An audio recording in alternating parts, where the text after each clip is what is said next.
Oh my God, a giant crack just formed. See that whole island is going away. There it goes, man.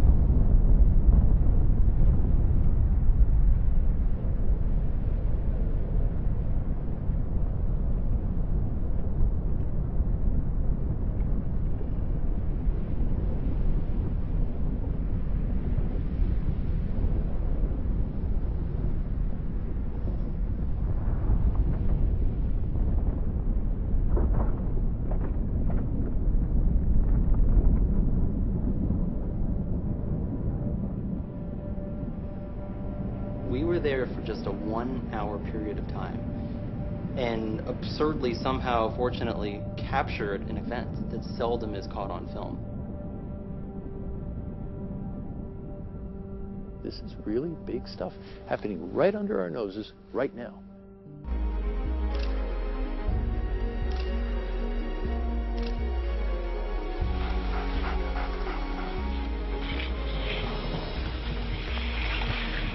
Oh, this is the way to travel, my friend.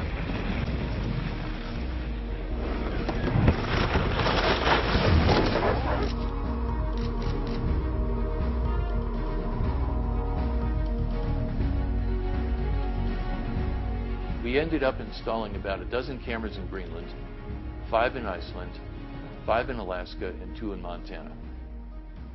Frankly, I can't believe that, and we actually managed to pull this off.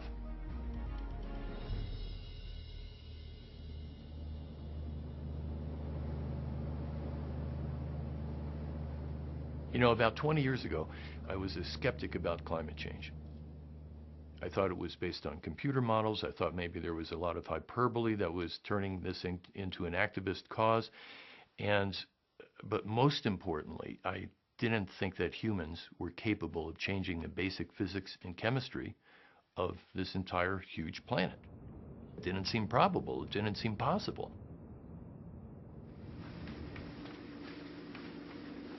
And then I learned about the record that's in the ice cores, the history of ancient climate that was embedded in those cores, and the story that the glaciers were telling. The Greenland and Antarctic ice sheets are these giant domes of ice that preserve climate records very much like tree rings. Snow is added to the top, turns into ice, and ice core scientists can drill holes through the ice sheets and pull out a core and examine not only the ice but also bubbles of ancient air that are trapped in the ice. By looking at the chemistry of the ice, we can learn about past temperature, and by looking at the air, we can actually measure the carbon dioxide content. And one of the things that we learn is that past temperature and carbon dioxide vary together. They go up together, they go down together. And over the last 800,000 years or so, atmospheric carbon dioxide was never higher than about 280 parts per million, until we started adding carbon dioxide to the atmosphere. And now it's about 390 parts per million. And that's about 40% higher than it was when carbon dioxide was only varying for natural reasons. But now we're headed for 500 parts per million or more. That pace is 100 to 1,000 times greater than the pace at which things have changed by themselves, naturally. The amazing thing to me is that we're already seeing impacts because the change already has been so small, right? It's been 0.8 degrees C, about 1.5 degrees Fahrenheit, since 1850 or so. And yet we've seen so much stuff, crazy stuff going on already. What counts to me more than the notion of climate changing is that the air is changing.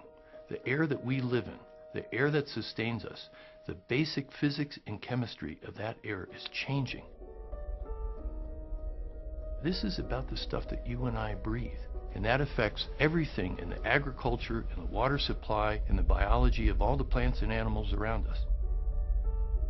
Plants and animals are already going extinct. They're going extinct 100 times faster now than they did 1,000 years ago. And as the climate continues to warm, we're going to lose more and more and more species because we're going to have more surprises happening. we are going to have a mass extinction event that could happen within the next 200 to 300 years. Mass extinction event means that we lose half or maybe 3/4 of the number of species that we have on the planet. Are we going to be losing the plants that clean our water, the plants that clean our air? If there's no pollinators out there to pollinate, then we're going to have to do it by hand. And they're already doing that in China, having to go out and pollinate their crops by hand.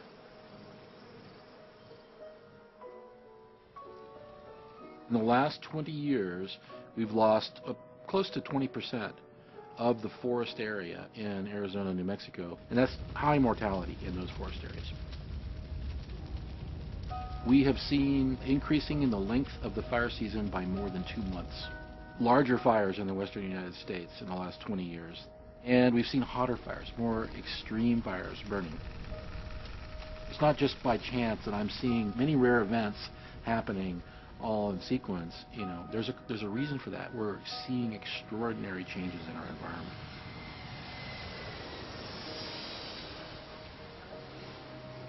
Munich Re is the world's largest reinsurance company, and our business model is to provide insurance for the insurance companies. As Munich Re is a major reinsurer for natural perils, natural catastrophes, we need to know the risks as best as we can. We have discovered some trends in the number and in the losses natural perils have caused. And interestingly, for the weather-related events, our activities, primarily greenhouse gas emissions, are already contributing to more intense and more events. It cannot be explained by just better reporting. It has to be explained by changes in the atmospheric conditions. Imagine a baseball player on steroids who steps up to the plate and hits home run. Can you attribute that home run to his taking steroids? Well, steroids occur naturally in very small amounts in your system, but by adding just a little bit to those steroids, you can change your background physical state and increase your chances for enhanced performance. And that's exactly what happens in the climate system. Greenhouse gases occur in very small amounts, but by increasing that just a little bit, you change the background state of the system and make it much more susceptible to increased extremes. In 1984, the glacier was down there, 11 miles away. And today, it's back here, receded 11 miles. The glacier is retreating, but it's also thinning at the same time. It's like air being let out of a balloon. You can see what's called the trim line. It's the high water mark of the glacier in 1984. That vertical change is the height of the Empire State Building.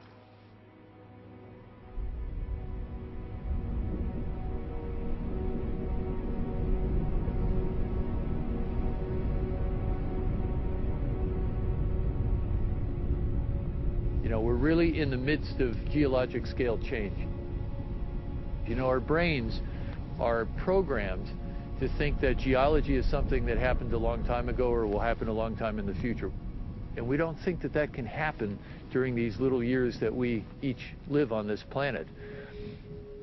But the reality is that it does, that things can happen very, very, very quickly. We're living through one of those moments of epochal geologic change right now. And we humans are causing it.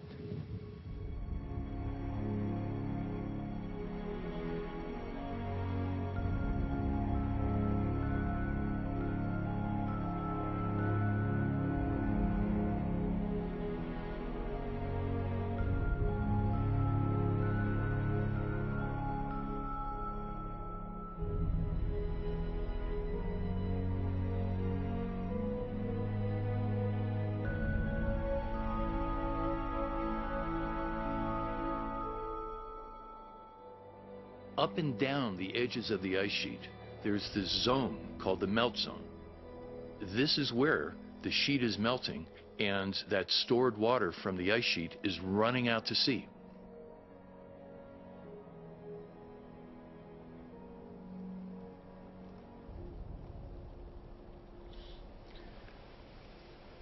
I have to wrap my knees for the day's festivities. This knee has had 2 surgeries on it already, and it really could use a third. Looks like the surface of the moon. Look at those holes.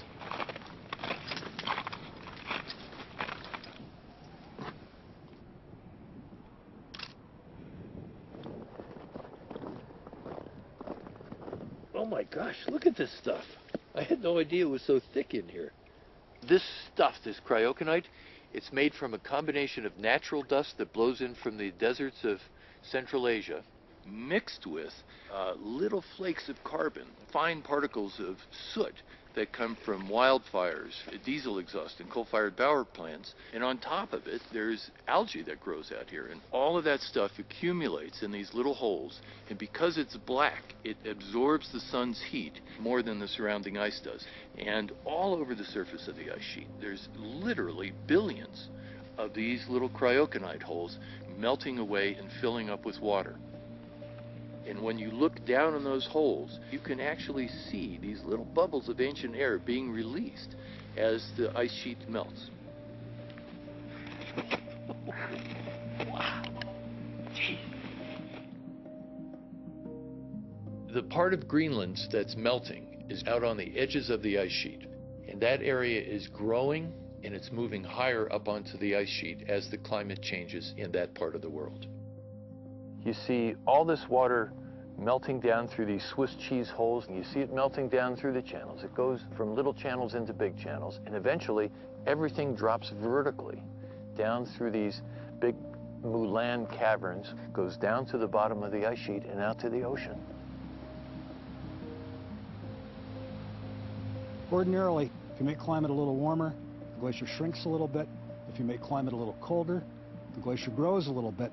And those two things kind of work to maintain a balance. But if it gets too warm and the ice gets too thin, it doesn't respond just a little bit. The volume drops. You cross that tipping point, climate no longer matters. It's irreversible. It's just going to keep going. The sea level rise that will happen in my daughter's lifetimes will be somewhere between 1.5 feet and 3 feet, minimum. That doesn't sound like a lot if you live up in the Rocky Mountains. But if you live down in Chesapeake Bay, along the Gulf Coast of the United States, in the Ganges floodplain, that matters a lot. It matters in China, it matters in Indonesia. A minimum of 150 million people will be displaced. That's like approximately half the size of the United States. And all those people are going to be flushed out and have to move somewhere else. It also intensifies the impact of hurricanes and typhoons. It means that there's a lot more high water along the coastline, so when these big storms come, it pushes that much more water that much further inland. That's where our story of Greenland climate change is expressed. It's in that meltwater rushing out to the ocean. That's what we're photographing. That's what I've been up there trying to document.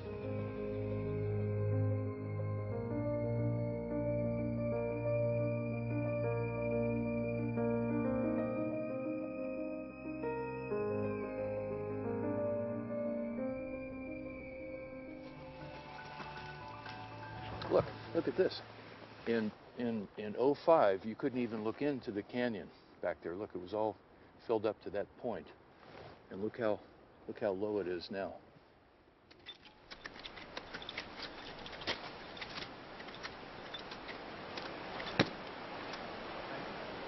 Beautiful.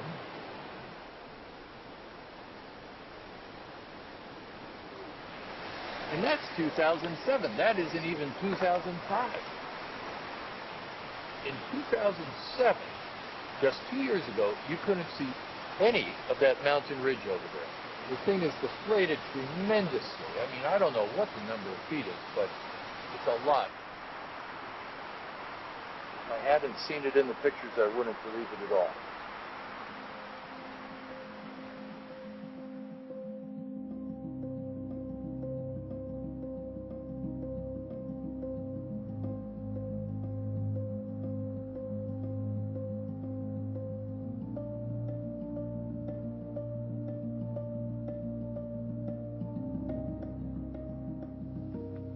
When I saw that glacier dying, it was like, wow, you know, if a glacier that's been here for 30,000 years or 100,000 years is literally dying in front of my eyes, you're very aware of the fact that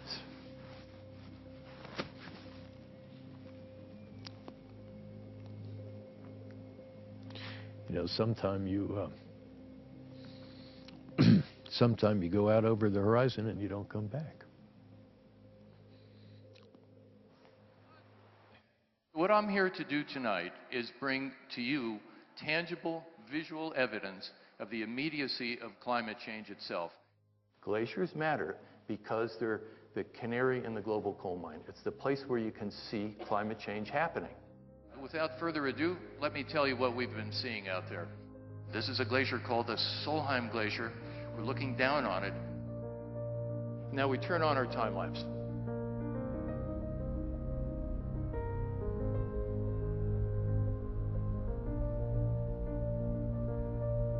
You can see the terminus retreating, you can see this river being formed, you can see it deflating.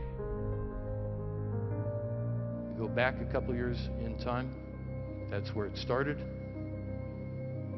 That's where it ended a few months ago.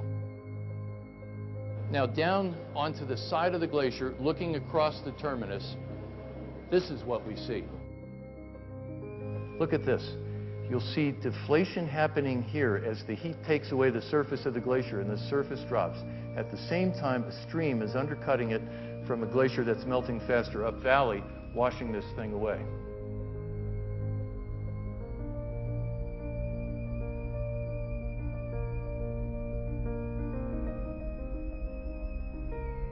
The vast majority of glaciers in the world are retreating. Glacier National Park, Montana will need a new name. We'll be calling it Glacier-less National Park by the middle of the century because all the glaciers will be gone. There's such a strange, bizarre fascination in seeing these things you don't normally get to see come alive.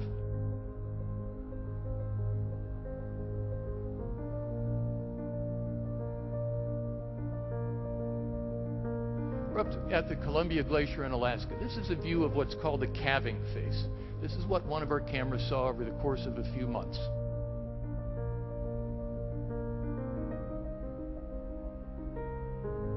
The action at Columbia is in part due to local glacier dynamics and in part due to climate change. Here's another time-lapse shot of Columbia. And everybody says, well, don't they advance in the wintertime? No, it was retreating through the winter because it's an unhealthy glacier. We realized it was retreating so far, we had to turn the camera upstream to follow the retreat.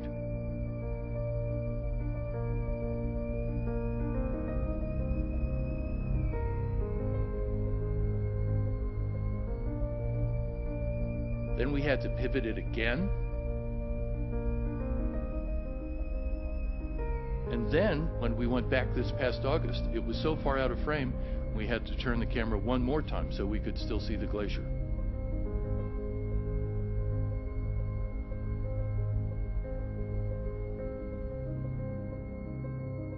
So that's where we started 3 years ago, way out on the left. That's where we were a few months ago, last time we were into Columbia.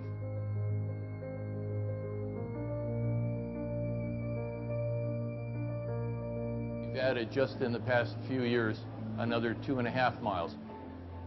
One of the things you often hear in the debate about glacier change is that there are glaciers around the world which are also getting bigger and advancing. So how can that be? How can that be a response to a global warming signal? Work we've done recently on the Yukon Territory in Canada, where we looked at the change in glacier area from 1958 to 2008. And what we found was, of the 1,400 glaciers that were there in 1958, 4 got bigger. Over 300 disappeared completely, and almost all of the rest got smaller. Yes, there is a component of natural variability in the climate change we observe, but it's not enough to explain the full signal. So there has to be a greenhouse gas element to it. It's as if the entire lower tip of Manhattan broke off, except that the thickness, the height of it, is equivalent to buildings that are 2.5 or 3 times higher than they are.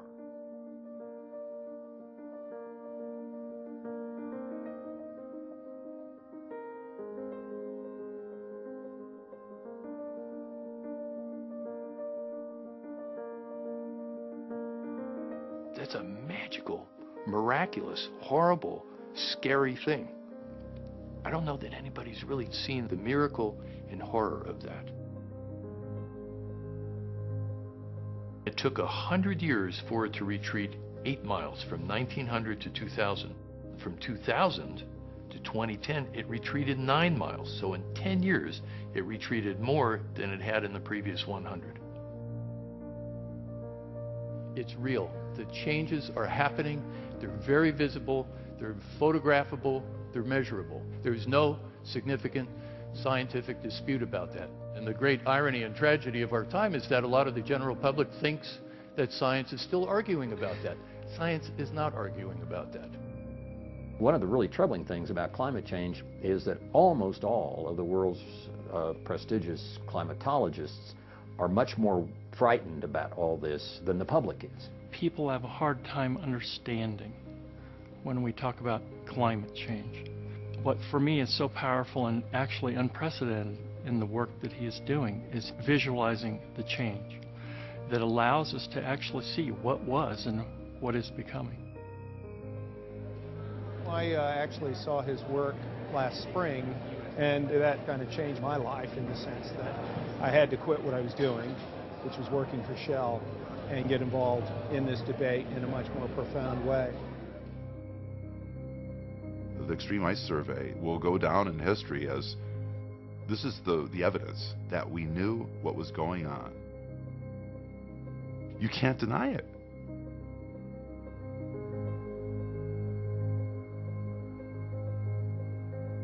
We don't have a problem of economics, technology, and public policy. We have a problem of perception because not enough people really get it yet. I believe we have an opportunity right now. We are nearly on the edge of a crisis, but we still have an opportunity to face the greatest challenge of our generation, in fact, of our century. Thank you.